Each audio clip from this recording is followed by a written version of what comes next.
the goal of the business is still to provide a good or service.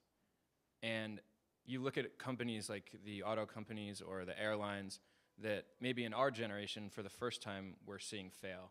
Some people in this room have seen fail before and come back and go public or establish a mortgage finance company and restructure. And really they're adapting just over time to supply and demand. And at the end of the day, GM still makes cars and Delta still flies planes, and they're just there to provide the good or service. What if that good or service is in part identifying gaps in the marketplace, and those gaps today, because we are so populated as a planet and pushing our resources, that a lot of these gaps actually are gaps for the public good. So this, whether it's microfinance, which sure that can be considered just pure business. Here's an opportunity to make money, but here's an identified gap. There is a social gap. There is an inability for people under a certain income level to access a typical banking system, and therefore there's an opportunity there. Or it's Hindustan Lever, and they design individual sachets of shampoo that cost 1 cent each. And they realize that because people make less than $1 a day, that's the only way you can buy your shampoo. But it now turns out to be 70% by volume of the revenue that Hindustan Lever makes on its shampoo.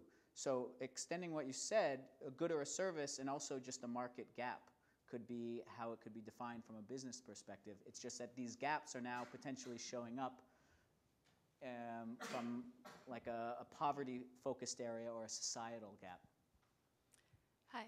I really liked that definition because, and I'm going to answer sort of what you posed too, because what I presented to Christina was that I still feel that the role of business is to make money, but really, you're right, it is to produce a good or service, but it's only really sustainable, not in the sustainable sense that we're talking about here, but if it makes a profit, right? You need to make enough to continue to buy inputs to continue to create outputs.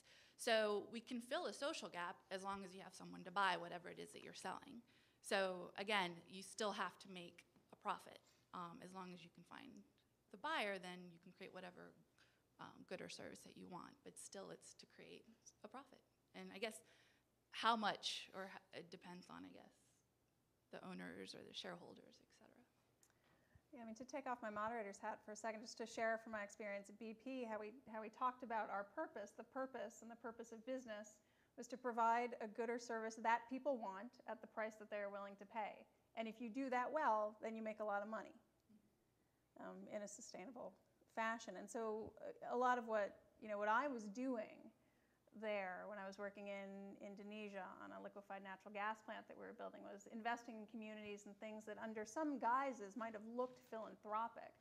But it was very much about risk mitigation. It was about making sure that if BP was going to be in a place for 40 years, we had good, solid community relations. You can't build a plant and keep it up and running if the people around you hate you. So that was how we talked about our purpose.